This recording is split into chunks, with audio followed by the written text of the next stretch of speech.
You slept 8 hours. You still woke up tired. You drank the coffee. The fatigue remained. By afternoon, you could barely keep your eyes open. By evening, you were too exhausted to do anything meaningful, but too wired to actually rest. You collapsed into bed hoping tomorrow would be different. It was not. This is your life now. A constant fog that never quite lifts. A heaviness in your body that sleep does not cure. You have tried everything the experts recommend. More sleep, better sleep, vitamins, exercise, cutting caffeine, adding caffeine. Nothing creates the sustained energy you remember having once, years ago, before every day became a battle to stay awake. You wonder if something is medically wrong. You get tests. They come back normal. You wonder if this is just what getting older feels like. But people older than you seem more vibrant. You wonder if you are somehow broken, fundamentally incapable of the energy that others take for granted. Here is what no one has explained to you. Your exhaustion is real, but its cause is not what you think. You're not tired because you lack sleep. You are not tired because of your diet or your age or your genetics. You are tired because your vital energy has become blocked, scattered, and drained by the way you were living.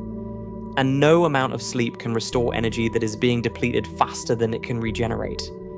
The Japanese have a word for the vital force that animates all living things. They call it kai.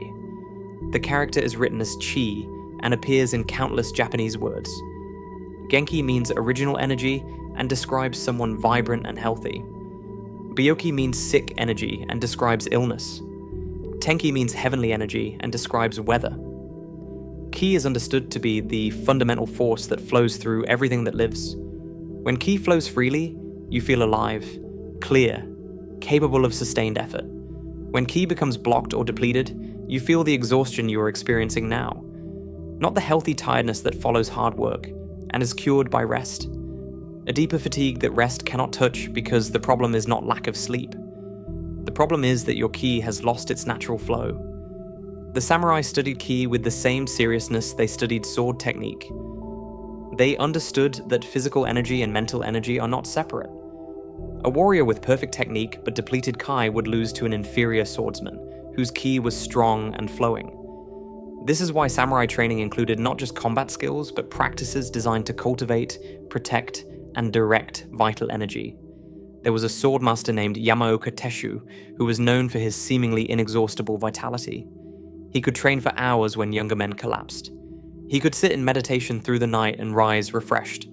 When students asked his secret, he did not speak of special foods or sleeping techniques. He spoke of kai management. Most people, he said, leak their ki constantly. They scatter it through worry, through resistance, through fighting what cannot be changed. They arrive at the end of each day emptied because they have poured their energy into 1,000 small drains. The master does not have more ki than others. He simply loses less. Modern science does not use the word kai, but it has begun mapping what the Japanese described centuries ago. Researchers studying fatigue have identified that chronic exhaustion rarely stems from physical causes alone. The majority of people reporting persistent tiredness have adequate sleep, nutrition, and physical health.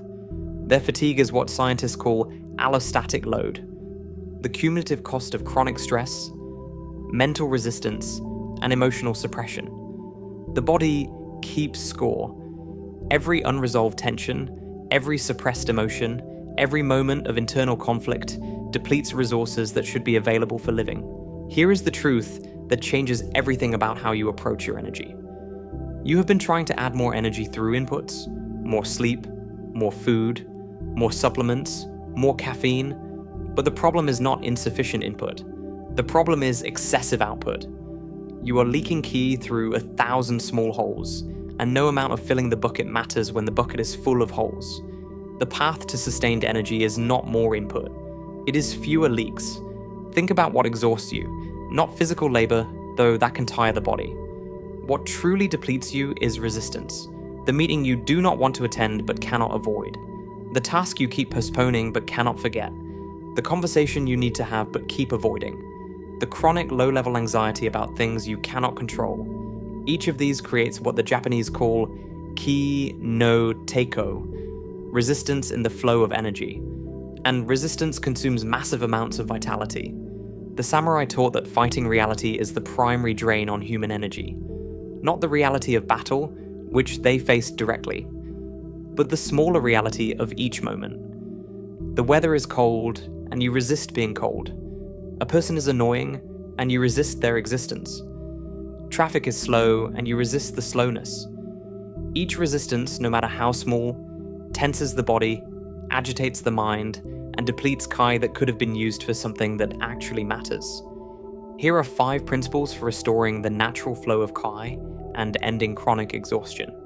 The first principle is Ju, which means yielding or softening.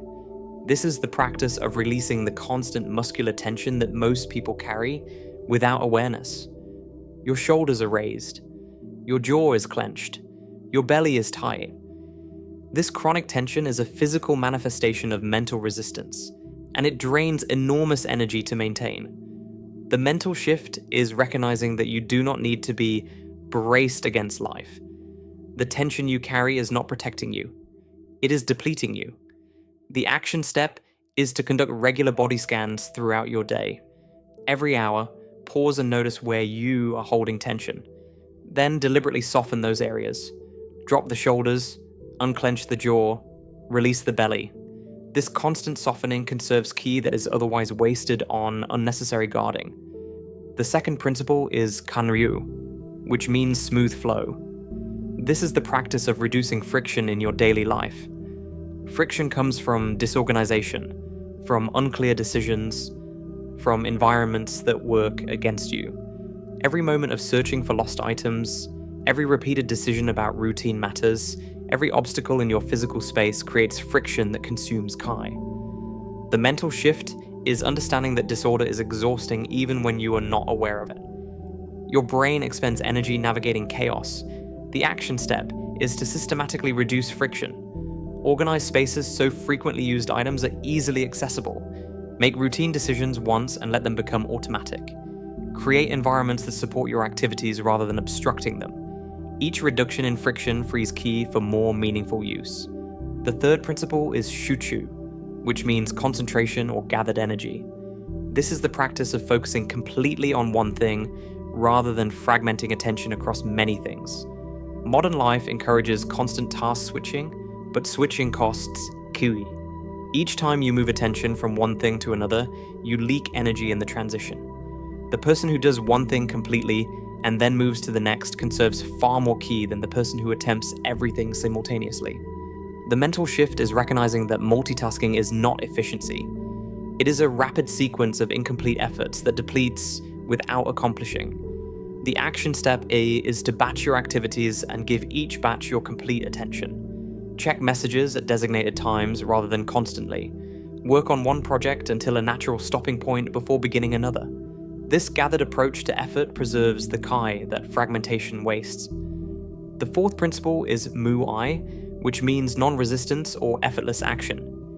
This is the practice of accepting what cannot be changed rather than exhausting yourself fighting it. Most of what depletes you is not the actual circumstances of your life, but your resistance to those circumstances. Traffic does not drain you. Your resistance to traffic drains you. Difficult people do not drain you. Your resistance to their difficulty drains you. The mental shift is that acceptance is not approval. You can work to change what can be changed, while simultaneously accepting the present moment exactly as it is. These are not contradictions. They are the only sane approach. The action step is to catch yourself in moments of resistance and consciously choose acceptance instead. Say to yourself, this is what is. Let the tension release, the circumstances remain, but your relationship to them transforms. And in that transformation, tremendous ki is preserved. The fifth principle is Seiyoku, which means proper nourishment. This extends beyond food to everything you take in.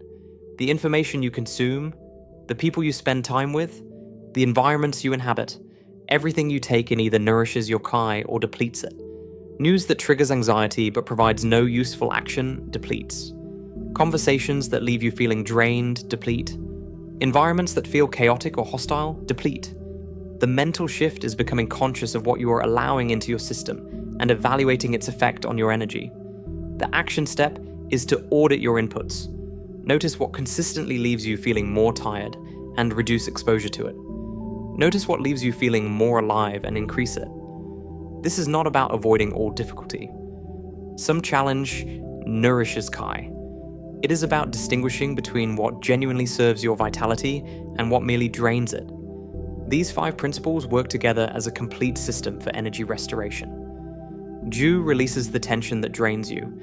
Kanryu reduces the friction that costs you. Shuchu gathers the attention that would otherwise scatter. Mui ends the resistance that exhausts you.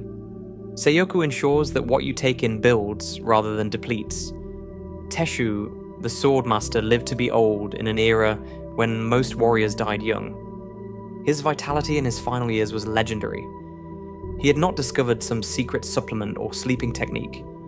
He had simply spent decades practicing what he taught. He leaked less. He resisted less. He gathered what others scattered. His ki flowed because he had removed what blocked it. You may never train with swords, but you face daily battles that deplete you just as surely. The question is not how to get more energy. The question is how to stop losing the energy you have. The bucket does not need more water. It needs fewer holes. The exhaustion you feel is not a life sentence. It is feedback. It is your body telling you that something in how you are living is not sustainable. The Japanese understood this feedback and developed practices to address it. Not through heroic effort, which would only deplete further. Through intelligent conservation. Through alignment with natural flow. Through the steady elimination of what drains and the cultivation of what restores. Your body wants to be vital. That is its natural state. You have simply accumulated blockages, leaks, and resistances that prevent vitality from expressing. Remove them and ki flows again on its own. You do not need to create energy. You need to stop destroying it. The fog can lift. The heaviness can release. The vitality you remember from years ago is not lost. It is buried beneath the accumulated drains of unconscious living. The practices of Kai management excavate what was always there. Start today. Not with more effort, which would contradict everything you have learned. With less resistance, less tension, less scattering, less fighting what is. Let the energy that has been blocked begin to move again. If you are ready to restore your natural vitality, write in the comments, "I will protect my ki." Thank you for watching.